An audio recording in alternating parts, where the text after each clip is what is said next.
Hello everyone. Today we're going to be discussing something that, in my opinion, is one of the craziest stories to come out of a YouTuber scandal in recent memory. Though this time, it isn't quite the YouTubers themselves, it's who they're related with. SuperMega is an American YouTube channel created by Ryan McGee and Matt Watson. The channel features gaming, sketch comedy, a weekly podcast, and vlogs, though both YouTubers did have a couple of things they did before SuperMega. They used to be part of Syndigo, but due to the unfortunate passing of Daniel Cree, they no longer are, and that channel had to cease all operation. Matt, however, used to be part of a channel called Kids with Problems, and he made this channel with a couple of friends, including Ryan and Jackson. Now, Ryan wasn't as big of a part of Kids with Problems, but mostly it was Matt and Jackson. Jackson is someone we're going to get onto in a second because he is the main point of this controversy, though they did bring him along on all of their future plans with SuperMega. Matt and Ryan, who while doing their own sketch comedy, formerly edited for Markiplier, decided that in 2016 they wanted to take a different direction.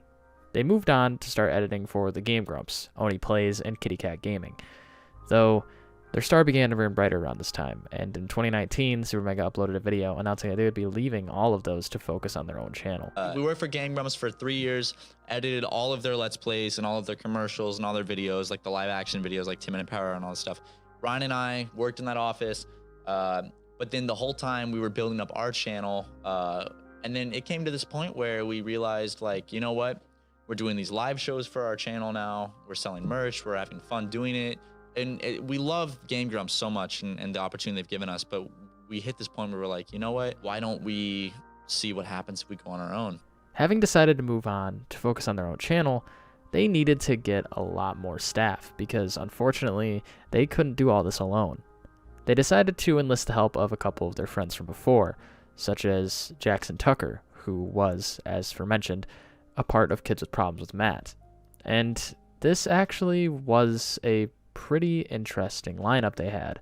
They had a lot of people who actually seemed to care about what they were doing and seemed to be good friends. It didn't really feel like it was a corporation. It felt more like a group of friends just working to help these other friends out, while also getting paid. Jackson Tucker's role was limited to being a production manager as well as the weekly bartender on their Drunk Drawing series. Fans did seem to like his personality and what he acted like, though sometimes things would be brought up during podcasts or gameplay sessions that would seem a little rude. Can you just give them all their money? I was. What are you doing? I was giving them all your money. Were you? Yeah. Where's it going? I'm just dropping it around town. Wait, are you? Yeah. Where does it go? It'll stay there until he finds it again, so it's not gone. You drop it early, you can't see it. Oh my god, that's awful. Dude. All of our money? Yeah. It won't even give him an icon, like when he's running over it. You ready? And guess what they're doing? What? There were multiple occasions where apparently Matt had had his car crashed into by Tucker, and Tucker had refused to pay for it. Matt would then have to go on to pay for it out of his own pocket, and he would just laugh it off like it was a joke. And SuperMega would then open the SuperMegaplex, a place where they would conduct their work separate from their homes, because up until then, they had been doing this out of their own apartments and houses. Now, something that you need to realize is to run a company takes a lot, and you can't be doing everything off your own funds. To have someone go out and get something for a video and say, oh, I'll cash up you the money is fine when you're a small person or a small group of people. But to have some big corporation and something that has taxable income is another fact. You need to have company cards and even a company bank account. That leads us to the main point of the controversy that is folding out today. SuperMega is suing their former employee Jackson Tucker for embezzlement. Over $61,000 has been stolen at this time.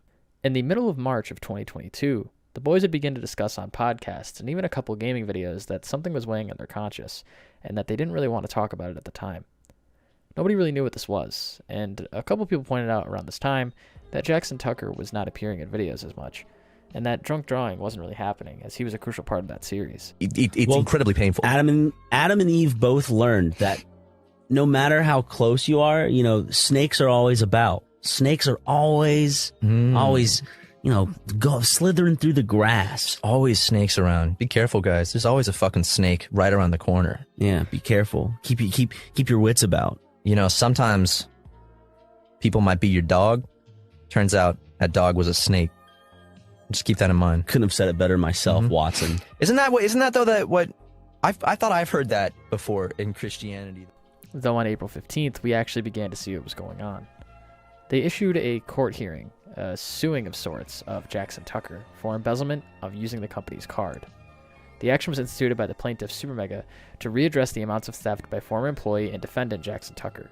SuperMega entrusted Tucker with a company credit card to be used for legitimate company business expenses, though instead, over a period of 3 years, the defendant Jackson Tucker misused the credit card by incurring tens of thousands of dollars by unquestionably personal expenses, which have now been paid for by SuperMega, and this bold breach of defendant Jackson Tucker's obligations to SuperMega should not be rewarded, and he must be required to fully compensate SuperMega for these unauthorized charges. Embezzlement is an awful act, and it should never be gotten away with. Though, the reason that I say this is one of the most crazy things to happen in YouTube controversy recently is because it's the things that he bought are a little outrageous. They almost seem like a joke that the SuperMega boys would do as a funny little gag or a bit, though unfortunately it does seem all real. SuperMega goes on to state that shortly after Tucker joined SuperMega, he was provided with an American Express card, the SuperMega Amex card, which he was told could be used for legitimate business expenses only. In or about January 2022, SuperMega became concerned with what appeared to be excessive credit card charges on the SuperMega card, and conducted a review of those charges. In the course of this review, SuperMega learned that Mr. Tucker had, without permission or the consent of SuperMega, used their card for a wide variety of expenses that were not business related. This prepared a summary of unauthorized charges by Mr. Tucker, in which a copy has been attached as Exhibit 1. Between January 10th, 2020 and February 1st, 2022, the unauthorized charges total to almost $61,000. These charges include food delivery, clothing, and over $10,000 in alcohol purchases. Now, I'm going to continue to go on and read the unauthorized charges, though I will be honest with you, the way they are worded and what they consist of is kind of hilarious. Nearly $400 spent on a trip between September 13th and September 16th, 2021 to achieve a childhood dream of visiting koalas at the San Diego Zoo. More than $800 spent at a Strongwater Tiki Bar in Anaheim. More than $40 spent on a trip to Universal Studios. $40 more spent on Steely Dan sweatpants. $450 spent on a Persona 25th Anniversary Deluxe Vinyl box set, and he described it to his fiancée as an investment. And SuperMega has paid for all of these unauthorized charges. Now, I want to let it be known, these are not all of the charges that he spent on the card. These are just examples that they thought showed how meaningless they were and how they weren't benefiting the company in any way, shape, or form. Now, I'm going to reiterate that as funny as this is to us, this is a very serious crime. Embezzlement is jail time and or just paying back what you embezzled. Now, the purchases are hilarious, don't get me wrong. And the story itself is kind of funny, though I do apologize to SuperMega if this video seems a little rude. I will go on to say that I do find Jackson Tucker's explanation of what happened very, very funny, and I'm going to read it in full now. On February 1st, 2022, SuperMega notified Mr. Tucker of its concerns that Tucker had been doing unauthorized charges with the SuperMega AMX card. Jackson Tucker then exchanged these text messages with SuperMega, which he provided, given the circumstances.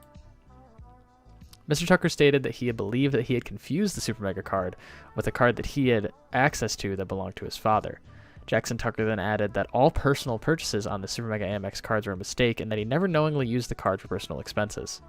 On February 4th, 2022, Mr. Tucker met with SuperMega's principals, Matthew Watson and Ryan McGee, to discuss the unauthorized charges. During that meeting, Mr. Tucker was provided with a list of unauthorized charges and given the opportunity to explain the charges and present materials demonstrating the business purpose of the charges. During the meeting, Mr. Tucker reiterated his explanation that he had confused the SuperMega AMX card with a card that had belonged to his father, as well as the statement that he never knowingly used the SuperMega card for personal expenses. At the conclusion of the February 4th meeting, SuperMega severed its relationships with Mr. Tucker, It then goes on to explain in legal terms what they want, and all they want is for Jackson to pay it back. He's never going to get employment back at SuperMega, and I doubt they'll ever be friends with him again, because what he did was awful. Using someone like that, and especially people who've gone through a lot, like Matthew and Ryan have, it's very, very sad. And to abuse someone like that, someone you can call a friend, is even worse. This video may be insensitive or something, but I just feel like a lot of people need to know about it, because I, for one, hadn't known about this until a week or two after it happened. And as someone who watches the channel, I don't think I'm indebted to know that, or I don't think that I deserve to know that, because it's personal business. Though I do think that knowing where Jackson went and the explanation of such actions is nice. Now, this is an awful thing, and I apologize to SuperMega if this video is insensitive or something. It's even assuming that it'll be popular. I don't think it will be. But I do think that it was very interesting, and I think that what had happened, while being awful, is very funny from the outside. It does almost sound like a bit that SuperMega would do. I mean, buying a 25th anniversary Persona vinyl box set with a company card sounds like a joke that they would make on the podcast or something. But unfortunately, it does turn out to be all true. Now, you can comment down below what you think, and you can comment down below if you think that it's funny or if it's awful, which honestly, in my opinion, it's both. And it's just really, really, really weird. I don't like this situation at all. But yeah, I guess that's it for the video, and thank you very much for watching. Jackson, I understand, but like, Jackson's the type of guy. on this one and then take my seat back. Doesn't Jackson look like he could easily swindle you out of a couple million? He's that type of guy that would, you know. Aaron said this about Review Bro once. He looks like the type of guy that would smile and shake your hand and swindle you out of $2 million. I disagree with that. There's too much love in those eyes. No, there is, but you kind of have that look. Like, see that smile right there? That's the smile of a man that could swindle some money. It's just I'm purely self-motivation. I like that. That's how I work for That's SuperMega. what he's doing right now. He's swindling us. Well, go on strike. I'm pushing my brand right now.